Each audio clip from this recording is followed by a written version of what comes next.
L'album de mariage est ouvert sur la table basse de tante Maxine, un monument brillant à la trahison. Je reste figé, mes doigts picotant d'engourdissement alors que je fixe mon frère, Nolan, rayonnant aux côtés de sa nouvelle femme, le même frère dont je suis censé assister au mariage demain. Élise, ma chérie, je pensais que tu savais. La voix de tante Maxine vacille derrière moi, chargée de quelque chose de pire que la pitié, la culpabilité. Le cadre en cristal soigneusement emballé glisse de mes mains. Le fracas du verre brisé résonne dans le salon comme une manifestation physique de ce qui se passe en moi. Des éclats se dispersent sur le parquet, captant la lumière du soleil de l'après-midi qui filtre à travers les baies vitrées. Ce n'est pas possible. Ma voix semble étrange, lointaine. J'ai l'invitation juste ici. Je fouille dans mon sac à main, extrayant l'épaisse enveloppe crème avec mon nom en élégante calligraphie. Regarde, 15 juin. Demain. Tante Maxine prend l'invitation avec des mains tremblantes, ses lunettes de lecture perchées au bout de son nez. Oh, Élise. Sa voix se brise. Le mariage a eu lieu le week-end dernier. Ils t'ont envoyé la mauvaise date. Exprès. La pièce bascule légèrement. J'avais pris un jour de congé de mon poste de direction en marketing pour me préparer. J'avais passé des semaines à chercher le cadeau parfait, la bonne robe, à répéter ce que je dirais aux membres de la famille qui reconnaissent à peine mon existence. Comment peuvent-ils être si cruels? Ta mère. Tante Maxine hésite, puis redresse les épaules. Ils ont décidé que ce serait plus simple si tu n'étais pas là. Le souvenir de la réception de cette enveloppe me revient en mémoire, debout devant ma boîte aux lettres, la lumière du soleil captant le gaufrage doré alors que je passais mes doigts sur mon nom. Le frémissement d'espoir dans ma poitrine. Peut-être que cette invitation signifiait la guérison. Peut-être qu'il voulait enfin que je sois là. Je me souviens du dîner de famille il y a 2 mois, lorsque Nolan a annoncé ses fiançailles. La façon dont ses yeux ont balayé la pièce, se connectant avec tout le monde sauf moi. Pourtant, j'avais souri, offert mes félicitations, fait semblant de ne pas remarquer. Ce week-end-là, j'avais fait 3 magasins différents à la recherche de la robe parfaite. Quelque chose d'élégant mais pas tape à accent grave l'œil. Quelque chose qui disait que j'avais ma place parmi eux. La vendeuse avait commenté mon sourire radieux alors que je me tenais devant le miroir, le cœur léger d'espoir. Je m'agenouille maintenant, ramassant soigneusement les éclats de cristal brisés. Quand tante Maxine s'approche pour aider, je secoue la tête. Laisse-moi faire. Mes mains tremblent, mais ma voix a retrouvé sa fermeté. Ils m'ont toujours traité comme si j'étais invisible. Maintenant, ils l'ont officialisé. Pour une fois, je ne cherche pas d'explication pour adoucir ce qu'ils ont fait. Je ne crée pas d'excuses pour leur cruauté. Quelque chose change en moi, une plaque tectonique se libérant enfin après des années de pression. Je me tiens plus droite, croisant le regard larmoyant de tante Maxine. Je me suis disputé avec ta mère à ce sujet, dit tante Maxine en se tordant les mains. Je lui ai dit que c'était mal, cruel même, mais elle n'a rien voulu savoir. Elle a dit que tu ne ferais que soulever des sujets inconfortables, poser des questions embarrassantes. Je ris presque. Des sujets inconfortables comme les milliers de dollars que j'ai discrètement versés pour éviter la saisie du chalet familial au bord du lac par l'intermédiaire de ma société holding. Des questions embarrassantes comme pourquoi les échecs commerciaux de mon frère sont toujours pardonnés alors que mes succès sont ignorés? J'ai passé des années à essayer de gagner ma place dans cette famille. J'ai enveloppé les morceaux brisés dans le papier cadeau, le motif festif semblant maintenant être une autre moquerie. Je pensais que si j'accomplissais assez, si j'aidais assez, il finirait par me voir. Tante Maxine prend ma main, sa peau parcheminée et fraîche contre la mienne. Certaines personnes ne peuvent pas voir ce qui est juste devant elles, Élise. Ce n'est pas qu'ils ne veulent pas, c'est qu'ils ne peuvent pas. La prise de conscience tranquille s'installe en moi. Aucune réussite ne serait jamais suffisante. Aucun sacrifice ne les amènerait à me voir vraiment. J'ai essayé de mériter ce qui aurait dû m'être donné librement, et ce faisant, je leur ai permis de déterminer ma valeur. Je regarde à nouveau l'album, tous ces visages souriants célébrant sans moi. Mon absence était si complète qu'ils n'ont même pas eu besoin de me retirer au montage. Ils avaient fait leur choix bien avant ce mariage. Il était peut-être temps que je fasse le mien. Et je le ferai. Je montrerai à ma famille qui je suis. Je ne serai plus invisible. Le lendemain, le volant semble glissant sous mes paumes alors que je m'engage dans l'allée circulaire de mes parents. Leur maison de style Tudor se dresse fièrement contre le ciel de l'après-midi, ses haies bien taillées et ses fenêtres étincelantes ne trahissant rien de la trahison à l'intérieur.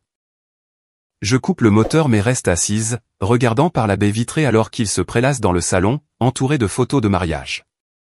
Le rire de ma mère flotte à travers la fenêtre entr'ouverte, le même son délicat et cristallin que j'avais passé des décennies à essayer de mériter. Mon père se penche en arrière dans son fauteuil en cuir, l'air plus détendu que je ne l'ai vu depuis des années. Et Nolan, mon frère, l'enfant prodige, se tient près de la cheminée, tenant un grand portrait de mariage, sa voix portant clairement à travers la pelouse. La meilleure décision que nous ayons prise a été de nous assurer qu'elle ne soit pas là pour tout gâcher comme toujours. Une vague de nausée me monte à la gorge alors que je m'agrippe au cadre de la porte, les jointures blanches contre le bois poli. Il continue de rire, feuilletant les pages de l'album, complètement inconscient de ma présence. 3 minutes s'écoulent avant que ma mère ne me remarque enfin debout dans l'entrée. Son verre de champagne disparaît derrière une photo encadrée d'argent avec une subtilité étudiée. Élise. Pas une question, pas une salutation, juste la reconnaissance d'une intrusion inattendue. Le mariage a eu lieu le week-end dernier. Ma voix semble plus stable que je ne le ressens. Vous m'avez envoyé la mauvaise date, exprès. Nolan ne lève même pas les yeux de l'album. J'avais besoin d'une journée parfaite sans toi. La simplicité de sa déclaration frappe plus fort que n'importe quelle défense en colère n'aurait pu le faire. Pas de déni, pas de faux semblant. Tu as toujours perturbé notre paix, Élise, ma mère ajuste son collier de perles, une habitude nerveuse de l'enfance. Ne peux-tu pas comprendre que nous avions besoin d'une occasion spéciale sans ton intensité? Mon père reste silencieux dans son fauteuil, les yeux baissés, étudiant ses mains comme si elles détenaient des secrets que lui seul pouvait déchiffrer. Son silence en dit long, une approbation tacite enveloppée de lâcheté.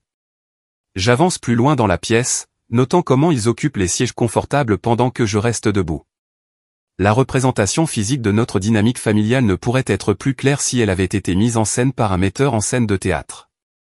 J'ai investi des milliers de dollars dans les réparations du chalet au bord du lac par l'intermédiaire de ma société holding. La déclaration flotte dans l'air entre nous. Pensiez-vous que je ne découvrirais pas que vous disiez à tout le monde qu'il était toujours entièrement à vous? Ma mère agite la main avec dédain. C'est ce que font les enfants qui réussissent, ils aident leurs parents. C'est ton obligation. Jouer avec tes petits tableurs de marketing pendant que le reste d'entre nous a de vraies carrières, ricane Nolan en jetant l'album sur la table basse avec une suffisance désinvolte. Papa a construit quelque chose de tangible. Je crée des visions architecturales. Qu'est-ce que tu fabriques à part de l'argent? Leurs mots cristallisent une vérité que j'ai passé des années à éviter. Pour eux, je ne suis pas une fille ou une sœur, mais une ressource, un guichet automatique avec des émotions dérangeantes qu'ils préféreraient ne pas reconnaître. J'aperçois mon reflet dans le miroir orné au-dessus de la cheminée. La femme qui me regarde semble diminuer d'une certaine manière, les épaules légèrement courbées vers l'intérieur, la tête inclinée dans une posture perpétuelle d'excuse. Depuis combien de temps cette étrangère vit-elle dans ma peau? Cette femme entraînée à se faire plus petite à chaque réunion de famille, à parler plus doucement à chaque dîner de fête. Laissez-moi vous expliquer quelque chose que vous semblez avoir oublié. J'ouvre mon sac à main, sortant un mince dossier que j'avais pris de mon bureau à la maison en venant. J'ai la documentation de chaque dollar dépensé pour ce chalet, chaque réparation effectuée, chaque facture d'impôt payée. Les yeux de ma mère se plissent, la première lueur d'incertitude traversant son visage. Et plus important encore, j'ai mon nom sur l'acte de propriété. Pas en tant que copropriétaire. Je pose le document sur la table basse. En tant que propriétaire unique. Vous avez cédé votre moitié à mon entreprise il y a 3 ans, lorsque Nolan avait besoin de capitaux pour son projet de restaurant qui échouait. Mon père lève enfin les yeux, la confusion luttant avec une compréhension naissante. Vous êtes libre de le contester, je continue, ma voix gagnant en force à chaque mot. Mais les documents sont très complets. Jenna s'en est assurée. Jenna? Ma Jenna morale? La voix de ma mère monte d'une octave. Notre avocate de famille? Mon avocate maintenant, je la corrige. Depuis 5 ans. 15 minutes plus tard, en retournant à ma voiture, les mains tremblantes mais les pas assurées, je me demande si je devrais immédiatement couper tous les liens financiers ou retirer progressivement mon soutien pour leur donner le temps de s'adapter. La justice rapide d'une action immédiate me tente, mais cela ne me rendrait-il pas aussi insensible qu'ils l'ont été? Que feriez-vous en découvrant que les personnes qui devraient vous aimer ne font que vous utiliser depuis le début? Je démarre le moteur, le ronronnement silencieux calmant d'une manière ou d'une autre mon cœur qui bat la chamade. Pour la première fois depuis que j'ai reçu cette belle et mensongère invitation, je ressens quelque chose qui ressemble à la paix. Peut-être que le mariage le plus important n'était pas celui de Nolan après tout, mais le mien, celui de la femme que je suis avec la femme que j'ai toujours été capable de devenir. Ce même jour, mon téléphone a vibré pour la 5e fois en 1 heure. Un autre cousin à qui je n'ai pas parlé depuis le dernier Thanksgiving, soudainement préoccupé par ma santé mentale. Maman a été occupée. Élise, ma chérie, nous sommes inquiets pour toi. La voix de l'oncle Robert crépite dans le haut-parleur. Ta mère dit que tu as fait des accusations folles. Je presse mes doigts contre ma tempe. A-t-elle mentionné qu'ils m'ont envoyé une fausse invitation de mariage avec la mauvaise date? La pause me dit tout. Eh bien, il doit y avoir un malentendu. Pas de malentendu, oncle Robert. Ils ne voulaient pas de moi, alors ils se sont assurés que je ne serais pas là. Après avoir raccroché, j'ai ouvert mon ordinateur portable pour découvrir que Nolan avait publié des photos de mariage en ligne. Entouré de tout ce qui compte, lit-on en légende d'une image de nos parents rayonnant flanquant les heureux mariés. L'absence que je n'avais jamais remarquée dans les photos de famille auparavant me saute maintenant aux yeux. Le coup de grâce arrive dans le courrier d'aujourd'hui, une lettre officielle sur le papier à en tête de l'entreprise de papa exigeant la restitution du chalet au bord du lac à ses propriétaires légitimes, comme si je l'avais volé plutôt que sauvé. Nuit après nuit, je reste éveillé, des photographies étalées sur mon couvre-lit. Les visages souriants me regardent, se moquant de ma naïveté. Avais-je imaginé les moments heureux? Créer de faux souvenirs de connexion là où il n'y avait que de la tolérance? Le poids de la solitude pèse sur ma poitrine, plus lourd maintenant sans le prétexte des liens familiaux. Pendant un moment de faiblesse à 3 heures du matin, je prends mon téléphone, le pouce planant sur le numéro de ma mère. Peut-être que je réagis de manière excessive. Peut-être qu'une excuse pourrait restaurer la paix. Mais la paix de qui? Certainement pas la mienne. Au lieu de cela, j'ouvre mon ordinateur portable et commence à documenter. Chaque chèque émis pour les échecs commerciaux de Nolan. Chaque virement couvrant les impôts fonciers du chalet. Chaque prêt qui n'a jamais été remboursé. Le tableur s'allonge, chaque entrée est une brique dans le mur que je construis enfin entre nous. Mardi après-midi, un coup à la porte de mon bureau interrompt ma concentration. Tante Maxine se tient là, tenant 2 sacs en papier de ma charcuterie préférée. Je pensais que tu pourrais sauter le déjeuner, dit-elle en posant un sandwich sur mon bureau. Elle pose sa main sur mon épaule, ses bagues turquoises captant la lumière. Je suis fier de toi de t'être défendu. Il était temps que quelqu'un dans cette famille ait du courage. Le simple contact me bouleverse presque. La voix de mon assistante passe par l'interphone avant que je puisse répondre. Mademoiselle Hartmann, vos parents sont dans le hall. Ils n'ont pas de rendez-vous. Tante Maxine serre mon épaule. Veux-tu que je reste? Je redresse ma colonne vertébrale. Non, je dois gérer ça moi-même. Quand ils entrent, ma mère se met immédiatement à pleurer, le mascara parfaitement intact malgré les larmes. Comment as-tu pu abandonner ta famille? Nous avons toujours été là pour toi. Mon père se tient rigide à côté d'elle. Le chalet est dans notre famille depuis des générations. Tu n'as aucun droit. Il reste debout pendant que je reste assise derrière mon bureau, ne me levant plus d'un bond quand ils entrent dans une pièce. Ce chalet n'est plus dans notre famille depuis des années, dis-je, la voix plus stable que prévu. Vous avez vendu votre moitié à mon entreprise quand vous aviez besoin d'argent pour le projet commercial raté de Nolan. Les larmes de ma mère s'évaporent. Nous n'avons rien fait de tel, je sors un document du tiroir de mon bureau. Votre signature est juste ici, mère. Avril 2018, quand le restaurant de Nolan a fait faillite. Mon père s'avance. Nous avons supposé qu'une fois que les choses s'arrangeraient. Vous avez supposé que je le rendrais sans mentionner le transfert légal? Ou vous avez supposé que je continuerais à financer la famille tout en étant exclu? Les mots coulent plus facilement maintenant. Je ne suis pas votre banque. Je ne suis pas le filet de sécurité de votre famille. J'en ai fini. Pour la première fois de ma vie, ma mère me regarde avec autre chose que de la déception, de la peur. Je me suis fait comprendre. L'interphone sonne. Mademoiselle Hartmann, Jenna Morale est là pour votre rendez-vous de 2 heures. Timing parfait. Jenna entre d'un pas décidé, sa mallette à la main, sa présence autoritaire remplissant la pièce. Monsieur et Madame Hartmann, je crois que notre réunion était terminée. Elle fait un geste vers la porte avec un professionnalisme étudié. C'est une affaire de famille, siffle ma mère. C'est pourquoi Mademoiselle Morale, mon avocate, s'en occupe, je réponds. Toute communication future passera par son bureau. Le contraste est saisissant, le respectueux Mademoiselle Hartmann de Jenna contre le regard dédaigneux de ma mère. Alors que Jenna les escorte dehors, mon père se retourne une fois, la confusion remplaçant sa certitude habituelle. Quand ils sont partis, Jenna revient avec des documents. Prête à officialiser tout ça? À chaque papier que je signe, ma voix devient plus forte, ma signature plus assurée. L'avis juridique leur donnant 30 jours pour quitter le chalet ressemble à la signature d'une déclaration d'indépendance. La signature de votre mère sur ce document de vente est en béton armé, dit Jenna en rangeant les documents dans sa mallette. Ils n'ont aucun argument juridique valable. Alors que je signe le dernier document, mon téléphone s'allume avec le nom de Nolan la première fois qu'il appelle depuis des années. Je le regarde sonner, ne sautant plus à son appel. Certains appels ne méritent pas d'être répondus. Le lendemain, les documents s'étalent sur le bureau en acajou poli de Thomas Bedford comme des plans de bataille.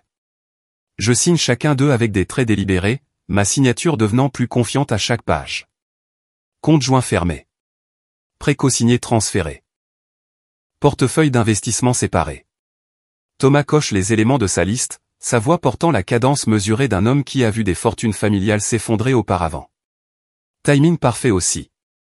Selon leur emploi du temps, vos parents devraient être à mi-parcours de leur déjeuner au country club en ce moment même. Je jette un coup d'œil à ma montre, 12h37.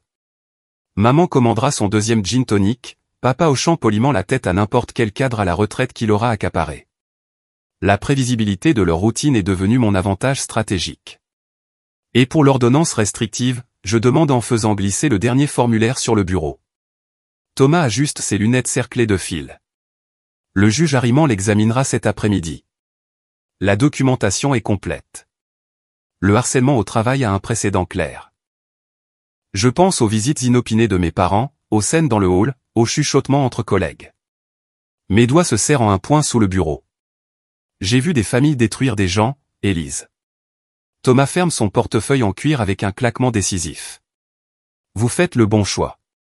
La certitude dans sa voix stabilise quelque chose en moi qui tremble depuis des jours. Quand mon téléphone vibre, je m'attends au nom de tante Maxine.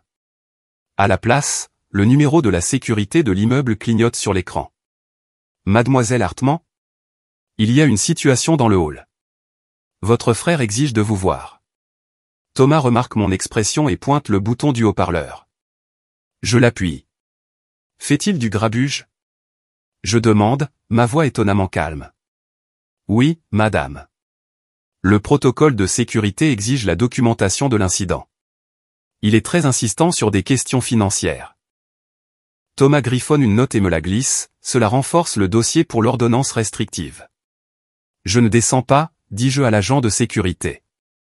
Veuillez suivre les protocoles standards pour les visiteurs non autorisés. 15 minutes plus tard, mon téléphone sonne à nouveau. Un numéro inconnu. Élise? C'est Kendra. La femme de Nolan. Sa voix vacille. Je suis devant votre immeuble. Je ferme les yeux, me préparant à une autre attaque. J'ai tout vu, continue-t-elle. La façon dont il a agi dans votre hall. Je ne savais pas qu'il pouvait être comme ça. Par la fenêtre, je l'aperçois près de la fontaine, le téléphone collé à l'oreille, les épaules voûtées contre la brise printanière. Il m'a dit que tu avais refusé d'aider pour le mariage, que tu étais jalouse de notre bonheur. Sa voix se brise. Mais ce n'était pas vrai, n'est-ce pas? Tu ne savais même pas quand ça se passait. L'aveu reste en suspens entre nous. Je suis désolé, murmure-t-elle. J'aurais dû me demander pourquoi tu n'étais pas là. Je la regarde se recoiffer, le diamant à son annulaire captant la lumière du soleil. Marié depuis 3 semaines et découvrant déjà la personne derrière la performance. Thomas sort discrètement, me laissant de l'intimité. Quand la porte se ferme, je parle enfin. Pourquoi me dis-tu ça? Parce que je reconnais l'expression sur son visage aujourd'hui. C'est la même que mon père avait quand il menaçait ma mère. Je ne vais pas attendre 30 ans pour admettre ce que je vois. Quand Kendra m'a contacté, je me suis demandé si je devais maintenir le mur que j'avais construit autour de moi ou permettre à ce petit pont de rester. Quelqu'un d'aussi étroitement lié à ma douleur pourrait-il devenir un allié, ou était-ce un autre piège que je ne voyais pas encore? Tante Maxine arrive à mon bureau plus tard dans l'après-midi, portant une mallette en cuir usé que je n'ai jamais vue auparavant. Je garde ça depuis des années, dit-elle en étalant des dossiers contenant des impressions de mails, de SMS et de dossiers financiers datant d'une décennie. Ta mère n'a jamais cru à la suppression de quoi que ce soit. Elle pensait qu'elle pourrait avoir besoin d'un moyen de pression un jour. Je feuillette des pages de correspondance révélant un schéma systématique d'exploitation émotionnelle et financière, besoin d'argent pour le projet commercial de Nolan. Élise ne verra pas d'inconvénient à co-signer. Dis à Élise que les réparations du chalet sont minimes. Pas besoin de mentionner les problèmes de fondation. Elle vient pour Thanksgiving. Cache le nouveau bateau jusqu'à son départ. Chaque message frappe comme un coup physique. Jenna, mon avocate, arrive alors que je suis à mi-chemin du deuxième dossier ce jour-là. Elle parcourt plusieurs documents clés, son expression se durcissant. Cela renforce considérablement notre position sur la propriété du chalet, dit-elle en sélectionnant des emails spécifiques pour ces dossiers. Le juge verra un schéma clair ici. Thomas revient avec la confirmation que des mesures de sécurité supplémentaires ont été mises en place sur mes comptes. Ils ne pourront accéder à rien, même avec les informations qu'ils ont sur vous. Le lendemain matin, Jenna appelle avec une nouvelle qui me fait m'asseoir brusquement dans ma cuisine. Le juge a accordé l'ordonnance restrictive. Ses mots exacts étaient « schéma clair de harcèlement émotionnel et financier ». Ils ne peuvent pas s'approcher à moins de 500 pieds de votre lieu de travail ou de votre résidence. Cet après-midi-là, tante Maxine appelle. Ta cousine Rebecca a annulé sa partie de bridge avec ta mère. Elle a dit qu'elle ne pouvait pas la regarder dans les yeux après ce qu'elle t'a fait. Un par un, les dominos commencent à tomber. L'oncle Steven les retire de la rotation des fêtes. La plus vieille amie de grand-mère refuse leur invitation à dîner.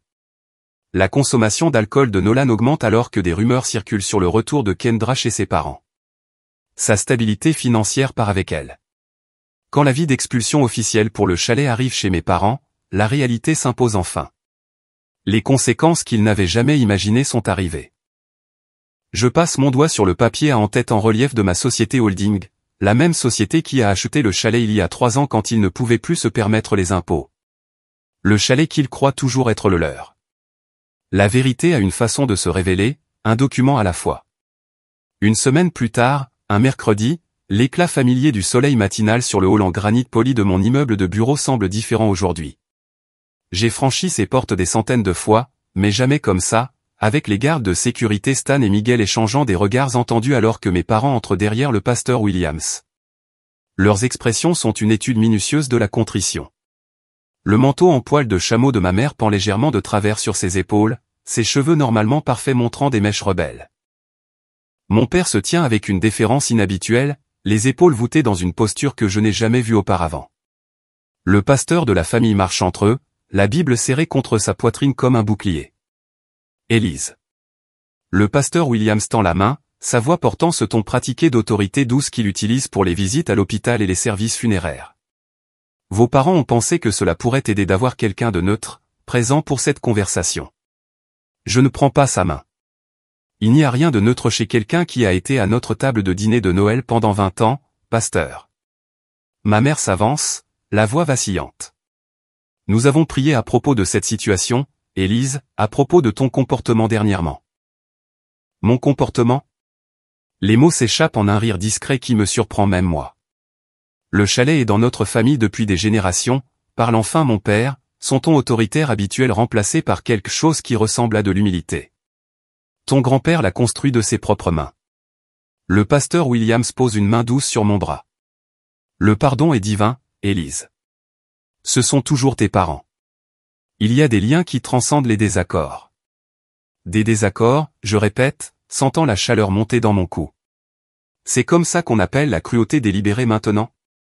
Pense à ce que les gens de l'église diront, murmure ma mère, regardant autour du hall comme si les membres de la congrégation pouvaient se matérialiser à côté des fougères en pot. Les familles ne devraient pas étaler leurs difficultés en public. La fille Thornton vient de vivre quelque chose de similaire avec ses parents, tout le monde en parle. Je redresse ma colonne vertébrale, sentant une étrange légèreté se répandre dans ma poitrine. J'ai été promue directrice de la stratégie créative, pasteur. L'ont-ils mentionné quand ils vous ont demandé de venir? Ou que mon équipe vient de remporter le compte Richardson? Le pasteur cligne des yeux, clairement déstabilisé. C'est une excellente nouvelle, Élise. Félicitations. Je sors de mon portefeuille en cuir 2 enveloppes, les plaçant côte à côte sur le bureau de la réception. Voici l'invitation au mariage de Nolan que j'ai reçue. Et voici la vraie que tante Maxine m'a montrée par la suite. Le pasteur Williams les examine, la confusion plissant son front alors qu'il note les différentes dates. Ils m'ont envoyé la mauvaise date exprès pour que je n'assiste pas au mariage de mon propre frère. Ma voix reste stable, une révélation en soi. Ce n'était pas un malentendu ou un oubli. C'était une exclusion délibérée. Parfois, les familles font des choix difficiles pour maintenir la paix, commence le pasteur Williams, mais je le coupe. J'ai passé ma vie à pardonner, pasteur. J'ai tendu l'autre joue tellement de fois que j'en ai le tournis. Maintenant, je la passe à vivre. Je le regarde droit dans les yeux. Vous ont-ils parlé du chalet au bord du lac? Comment je paie les mensualités depuis 8 ans pendant qu'ils prétendaient qu'il était toujours à eux? Ou comment ils ont eu besoin d'une aide financière à chaque fois que Nolan a lancé une nouvelle entreprise? Ou peut-être ont-ils mentionné comment ils ont oublié de m'inviter au dîner de Thanksgiving 3 années de suite, mais se sont souvenus d'appeler quand ils avaient besoin de remplacer leur toit. L'expression du pasteur change, la certitude dans ses yeux vacillant alors qu'il regarde entre mes parents. Élise, après tout ce que nous avons sacrifié pour toi, intervient ma mère, des larmes se formant au coin de ses yeux. Je me tourne pour lui faire face complètement, me tenant plus droite que je ne l'ai jamais fait en leur présence. Nommez un sacrifice que vous avez fait pour moi qui n'était pas en réalité pour Nolan. Le silence s'étire entre nous, devenant leur réponse. Je prends une enveloppe manie sur le bureau de la réception et la tends à mon père. Ce sont toutes les photos de famille que j'ai gardées. Celles où vous m'avez coupé à moitié ou où je suis légèrement à l'écart. Je les ai gardées en pensant qu'un jour je me sentirais à ma place sur ces clichés. Mon père la prend automatiquement, ses doigts tremblant légèrement. Je me libère de l'obligation d'être votre fille, dis-je, les mots apportant une bouffée d'oxygène inattendue dans mes poumons. Vous êtes libre de ne plus avoir à prétendre que je compte pour vous. Tu ne peux pas simplement cesser de faire partie de la famille, dit ma mère, sa voix s'élevant. Après tout ce que nous avons sacrifié pour toi. Vous avez déjà dit ça. Je soutiens son regard, attendant toujours un exemple. Stan s'avance de son bureau de sécurité, sa présence rappelant discrètement que cette confrontation a un public. Tout va bien ici, mademoiselle Hartman? Oui, Stan, mes visiteurs étaient sur le point de partir. Ce n'est pas fini, Élise, dit mon père en serrant l'enveloppe de photos. En fait, si. Je me tourne vers les ascenseurs. Stan vous raccompagnera. Je ne me retourne pas alors que les portes de l'ascenseur se ferment derrière moi, coupant le son des protestations de ma mère. La sensation de légèreté continue de se répandre dans ma poitrine, remplaçant le poids familier que j'ai porté pendant des décennies. 2 semaines plus tard, la nouvelle me parvient par tante Maxine, Nolan a perdu son emploi, son mariage montrant déjà des fissures sous la pression financière. Je ne ressens qu'une pitié lointaine, comme si j'observais des étrangers à travers une fenêtre striée de pluie. La première lettre arrive à mon bureau le mardi suivant. L'enveloppe porte l'écriture distinctive de mon père, des majuscules précises avec des bords enjolivés. Je la pose sur mon bureau à côté de mon café, l'étudiant alors que la vapeur monte entre nous. Mon doigt trace le bord du seau, sans encore le rompre. À l'intérieur pourrait se trouver plus de manipulation, plus de culpabilité, plus de demandes déguisées en obligations familiales, ou peut-être toute autre chose. Je n'ai pas encore décidé de l'ouvrir, et ce choix, je le réalise, est la chose la plus précieuse que j'ai gagnée. 1 an plus tard, le soleil matinal filtre à travers les fenêtres du sol au plafond de mon bureau dans ma maison au bord du lac, projetant des motifs dorés sur le parquet. Mes photographies tapissent les murs des paysages que j'ai capturés lors de week-ends où j'ai cessé d'attendre des invitations qui ne sont jamais venues. Pas de portrait de famille ici, juste des moments qui n'appartiennent qu'à moi. Mon téléphone sonne, et pour la première fois depuis des années, mes épaules ne se crispent pas au son. Élise Hartman, je réponds, coinçant le téléphone entre mon oreille et mon épaule tout en arrangeant mes notes de présentation. C'est un client potentiel intéressé par mon approche marketing de boutique. Alors que j'explique ma philosophie sur la narration de marque authentique, je remarque le calendrier mural derrière mon bureau. Là où les obligations familiales dominaient autrefois, anniversaire que je célébrais seul, vacances où j'arrivais chargé de cadeaux et repartais avec des blessures, s'étalent maintenant des jalons personnels à travers les mois, un semi-marathon en août, un atelier de photographie en septembre, une semaine dans le Montana juste parce que j'ai toujours voulu voir le pays du grand ciel. Quand l'appel se termine, je me penche en arrière sur ma chaise et je respire. Le chalet qui symbolisait autrefois l'emprise de ma famille sur moi est devenu mon sanctuaire.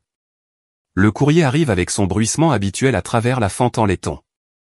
Parmi la correspondance professionnelle se trouve une épaisse enveloppe crème, mon nom écrit en calligraphie fluide. Mon cœur sursaute momentanément avant de se calmer. Une autre invitation de mariage, ma cousine Rachel cette fois. Je passe mon doigt le long du bord en relief, me souvenant comment une enveloppe similaire avait autrefois porté une si amère déception. La date semble correcte. La carte de réponse comprend une note manuscrite, ce ne serait pas la même chose sans toi, Élise. S'il te plaît, viens. Pendant un instant, je considère ce qui est attendu, ce que l'ancienne Élise aurait fait. Tout laisser tomber. Trouver le cadeau parfait. Préparer des réponses aux questions indiscrètes sur mon statut de célibataire et ma vie sans enfant. À la place, je vérifie mon calendrier. Le mariage tombe pendant ma retraite de photographie dans le Maine.